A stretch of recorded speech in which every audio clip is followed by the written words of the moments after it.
আমরা গরম মশলা করবো, এই জন্য ব্লেন্ডার সেট করে নিয়েছি। ব্লেন্ডার দিয়ে করবো গরম মশলা। এই যে আমরা নিয়ে নিয়েছি ব্লেন্ডারের ভিতরে, এটার ভিতরে দারচিনি, এলাচ, লবঙ্গ, জিরা, গোলমরিচ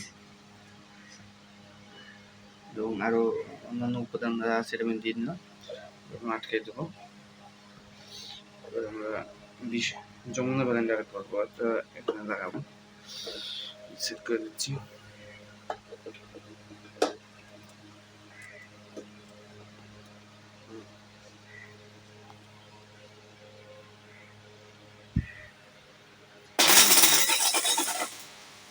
দিচ্ছি। প্রথম ধাপে দেখেন কি পরিমাণ গুঁড়ো হয়ে গেছে যমুনা ব্লেন্ডার একবারে। আমরা একবারে কমপ্লিট করে আপনাদেরকে দেখাবো। দেখেন এগুলো হচ্ছে আমি গুঁড়ো করি, তারপর দেখাবো।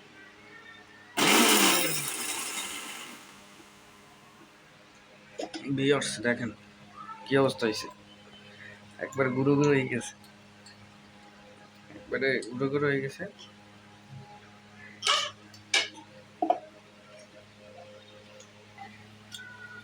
আমাদের দেখেন কি অবস্থা হয়েছে। আমরা আর একটু ফিনিশিং করবো, দেখেন ফিনিশিং করতে হবে, আরো ফিনিশিং করবো। কি রে শঙ্কর,